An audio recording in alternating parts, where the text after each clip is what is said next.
doesn't even have a wait, checkpoint there's another system. press start. There is a 2-player. What the fuck are we doing? There is 2-player. It just didn't. The menu sucked.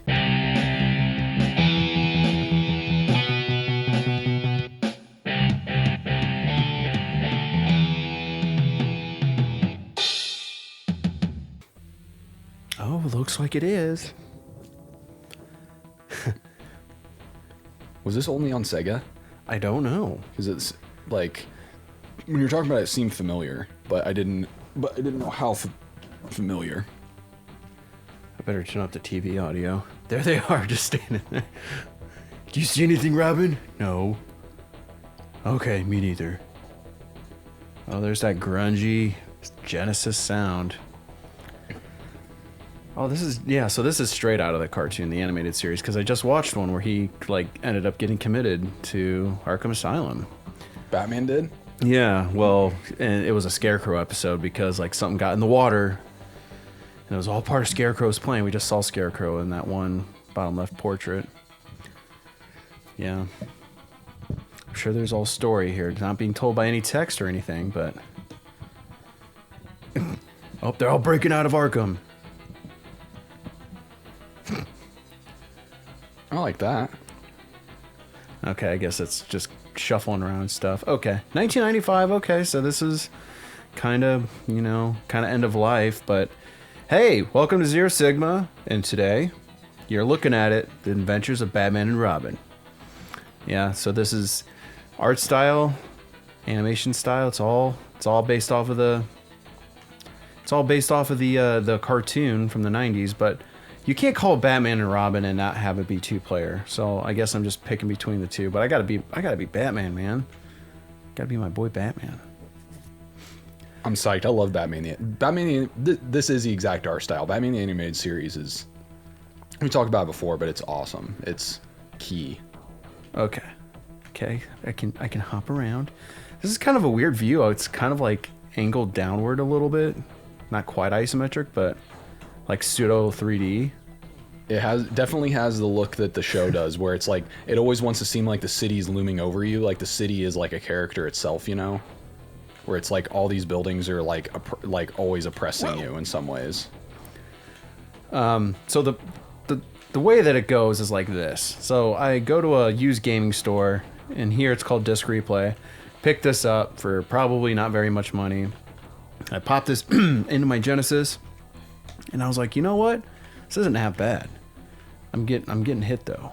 I don't like that, but I was like, okay. And I've only played it maybe as far as this. I was like, okay, just making sure it works. I clean it and I pop it in just to make sure it works because, of course, if this game's been played by all these other consoles, it's I don't trust those other consoles. I don't know what STDs those consoles have, so I'm cleaning my cartridge. I'm not just gonna stick it in anywhere. Except for this is just a very blue stage. But I hear what you're saying though. Animated series is awesome. I've realized some oh god, they're starting to shoot at me. I realized some episodes aren't, obviously all written by the same people or something. It's just some of them are, little on, I don't know, lower in quality, I guess, and it's just the way that the story goes. I'm like, why didn't Batman just fucking beat that dude up? Why did he? I don't. It's some of those things where you're just there's clearly a lot of plot holes here. That's the adult version of watching it is when the episode starts, watching to see who wrote it and watching to see who did who produced it. Because what's his name who did a lot of the Mandalorian stuff did this show? I don't know. I can't remember his name, but Zack Snyder? No. We're doing this episode because of that man, though. Yes, we are. The man himself. No, the only writer that pops up to me that immediately that I associate with the all-time greats in Batman, but also who was one of the main creative driving forces behind it is Paul Dini. Okay. Paul Dini did the Heart of Ice, the Iceman episode, or not Iceman, Mr. Freeze episode. You know what I'm talking about? Mm-hmm. That episode is so sad and so well done, and it's Mr. Freeze didn't have that backstory before he made that, and then that immediately became canon because it's just You watch an episode. Yeah. So, but this cartoon did that. Yeah. Because it was like the fourth episode that they ever came out with. Was the Heart of Ice? Mm-hmm. Okay. Yeah, and I'm like 30 some episodes into the first season now because I'm rewatching it through HBO Max, and like that's been the only Mr. Freeze episode so far. Mm-hmm. Paul Dini. When you see Paul Dini, you know it's going to be good because he just is a great in storytelling. So it's just every time I see a Paul Dini episode, I'm like, okay, I'm in for a treat because this dude he was also written some of the best Batman stories in comics as well. He's like one of the old guard in comic books. I wish I could remember who else. There's a ton of other people, but Paul Dini's always the one that sticks out to me when I watch episodes because The Heart of Ice is one of my favorite. Oh God, there's so much shooting at me. It was a good one, yeah. And I mean, I of course remember the Arnold Schwarzenegger one where the movie, yeah. Yeah, is that it? Did I die all my lives? Okay, I get credits. There's your boy, Mr. Freeze. I guess it starts you way over, huh? God, I thought this was going to be a little bit more intuitive and not just like the same thing over and over. Because I don't know if I can block. Can I? You know what I mean? Can I block anything? Or so you have a super thrower that charges up, and then you have. Oh no! Okay, so when it charges up, it's like it's a big one. But then so when it's you just throw not them, bush drains mashing. them. It's telling you not to do that. Like clear waves, basically, kind of. I feel like this is like Teenage Mutant Ninja Turtles, where it seems like they're just throwing a bunch of enemies at you at first, and then you start getting the flow of like what they want you to do, and you're like, okay, they are throwing a bunch of enemies at me, but there's things to do to clear like that. It looks like those when you have it charged up, it just clears all those dudes on one, like all the way on one side you throw them from. Yeah. Well, first of all, I really only have 2 buttons here. Yep. Okay, there we go. I can only jump and punch, and like I guess when I'm not by somebody, like he'll just throw his batarangs. Yeah. So yeah, I guess it's just utilizing that, like it's being patient and just going pshaw. It's the boys with the bullets and the guns that really mess you up. I gotta look up some other writers for Batman the Animated Series. Look up who did like Mandalorian and actually animated series, because if you say it, I'll know it. I just, for whatever reason, just can't think of it right now. I was noticing. We got Bruce Timm, Paul Dini. Those are 2 big Alex guys. Alan Burnett. Joe R. Lansdale. Sean Catherine Derrick, it's a woman. Jerry Conway, Tom Ruger, Len Wein. Len Wein's an all-time great as well. Maybe Michael I'm not thinking of Reeves, the writer. Maybe I'm thinking of just like the producer. Martin Pasco. Yeah, this is just like a who's who of being in the comic industry. Let's see who wrote in The Mandalorian. Because I know that it is someone in the. Because when I watch the credits of the animated series, I see his name first, like every time. Does that go to the producer, or the director, I guess, or? So we got. Are you thinking Jon Favreau? No. John Bartnicki, Brad Barrow. The dude with the cowboy hat. Dave Filoni. Dave Filoni, that's it. Dave Filoni. Yep. Now I need to see what else he's done, because that name sounds. All these dudes are like in the. Dave Filoni was like, because like how the Mandalorian works is like Favreau like lets his like little, his little conference room of writers do an episode. And so yeah, Dave Filoni's one of them. He was a Clone Wars guy too. Yeah. Clone Wars almost feels in some ways like a spiritual game over again successor to like almost Batman the Animated Series, where it's like they made a television show like for kids, like, yeah, we're gonna make this thing for like kids, and then it turned out way better than anyone could have would have hoped or dreamed, you know what I mean? Where it's like, yeah, Batman the Animated Series, like Batman stuff, okay. I thought this game was gonna be. I remember it being good, but it's hard as shit, I guess. Contra style getting rocked. I mean, like, I just want to shoot my gas at them. I don't know if there's a way to set the difficulty level or give myself more credits and more lives, but it just really, it's like, it's the same shit over and over. I'm like, give me some kind of illusion of progress here. I want to at least have like the Turtles in Time like jump and drop kick move at least. That'd be so sick if I could have that. Shoppa, maybe I can kind of. Okay, but it's not as flushed out, but I can just jump around and kick. Oh yeah, and you connected in midair when they were and he like dashed straight across. Yeah, did that one too. He double jump kick. Yeah. Yeah, we wanted to play some more Batman stuff because don't know when you guys are hearing this, but the Snyder Cut is coming out tomorrow on Thursday, doing the 8 p.m. release on HBO Max, and hopefully it's as good as is promised because I never saw the first one or the first cut. It was so bad. It was really, really, really bad. Like I love me some comic book stuff, but I'm like not gonna be I'm not like an apologist for it where I'll like watch whatever. Like I couldn't watch the Aquaman movie. It was so bad, and it was just like one of those things where it's like people supposedly liked this, and it looked like a sci-fi original movie, and it could not hold my attention. So it's there's been a lot of, I don't know, it's been a meme, the Snyder Cut, but like it's gonna be 4 hours. It's been a meme for years. I know. It's gonna be 4 hours long, and they only used a half hour or 40 minutes of his footage for the original Justice League. So it's a new movie. You can just call it that. Yeah, and they totally redid it because they didn't like the direction that he was going and the thing he did, basically. So it's like, I'm excited to see what he did with it, because it's impossible almost to not read Zack Snyder stuff and comic books, because like he has been in the industry so long, and he is like he's a mainstay at this point. So it's kind of like, I'm not like his biggest fan, but he's made really good stuff, and so we'll see how it goes, because there's already been some people that have seen it ahead of time and they've said no, it's actually good.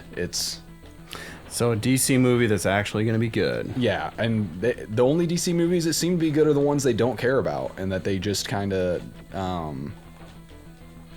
that are different than every other movie. Where like the Joker, the new one was really good. Yeah, I mean, it was a different kind of movie, but that's okay. I mean, like, I thought the Thor Ragnarok was total. The tone and everything was totally different. That's my favorite one. Yeah, and out of all those. Oh, yeah. Bomb on the left side. Oh, it's a screen clear, I think. And that's where everyone that like I mean, people that liked the other DC movies did not like Ragnarok, and I thought Ragnarok was great. Damn it. So it seems like maybe that you have to be 2-player almost to make it work. Well, because the 4 credits. Oh, never mind. Does it even start? It doesn't even have a checkpoint there's another system? Press start. There is a 2-player. What the fuck are we doing? It doesn't even like have checkpoints, does it? There is 2-player. It just didn't. The menu sucked. It didn't tell me that there was like a 2-player from the get-go. Well, I saw the credit up there, and I'm like, okay, is the credit like your lives? And no, your lives are in the left thing. So I'm like, okay, so is it? Do you have to have 2 players to do anything? Because it seems like there's not even a checkpoint system where like you would die, and they would like, okay, you at least you could just start a little bit further. Let me get your controller. God damn it. All right, we're back. There we go. Here's Robin. Okay, I got some help, so this should go quite differently now. Look at this. We're annihilating everyone. There we go. This game got so much better because I was like, from the menu, I didn't see that there was an option for 2-player. Now we can make some wisecracks together, Batman and Robin. I like this is my favorite Robin suit.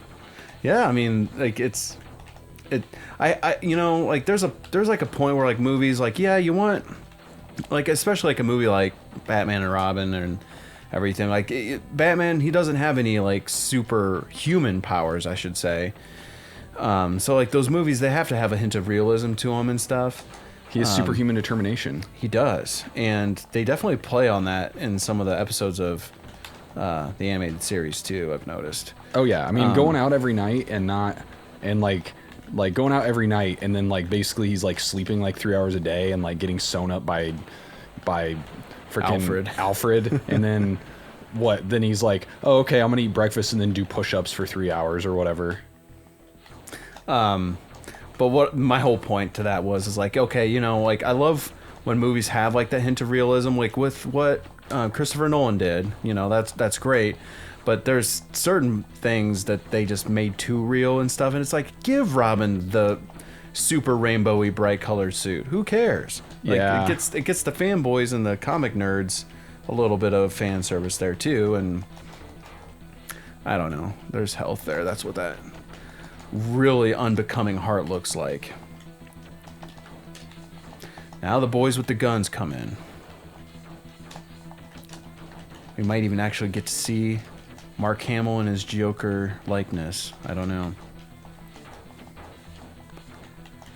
Because even, what was it, the Val Kilmer one or whatever, where Robin shows up, Chris O'Donnell and stuff, like, it's just like, even that one was a little muted. Like, they gave him like more of like a maroon chest and like a dark hunter green pants and stuff. It's just like, not too in your face. And I'm just like, I don't know. I mean, come on, really?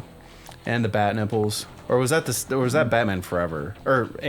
That was Batman Forever. Was it? Oh no, wait, I'm looking at the wrong person. Gosh, I was starting to think. Was the Val Kilmer one? But he did have the bat nipples for sure. Yeah. I was getting them mixed up. No, I misspoke. Batman Forever was the first one with Robin. Oh, was that a kitty that was in his bag that I just kicked? I'm sorry. It's gonna be doing my circus act here for you, Dick Grayson. What do you think? Don't call me that when my costume's on, Batman. I think I got the gassy power up now. Oh, heart. That was interesting. I've never seen it do that before. Oh yeah. I just love like the silence and the clicks of the buttons. Like that's exactly what's happening in this room right now. I mean, we may or may not have clothes on. I mean, you can't see, but there's a lot of buttons being pressed. There's got to be a boss coming up. Okay. Oh, look who called it. Oh, this is fun.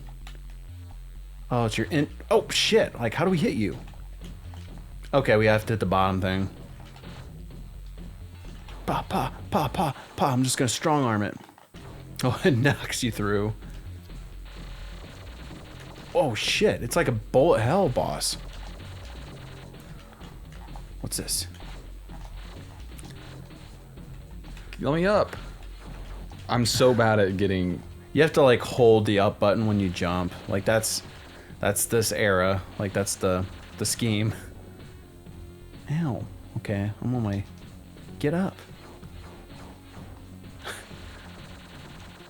Some of that stuff, like, how are you even supposed to avoid it? Yeah. Do we win? Uh-oh. It's like a big old Fabergé egg or something. Nope. Stop aiming at me. Oh, I just took the full run. Okay, we're on the middle section now. I guess we have one more section to go, but this is the one with the gun. Go. Ow. Shit. Oh, damn it. This is the 16-bit level era of difficulty, man.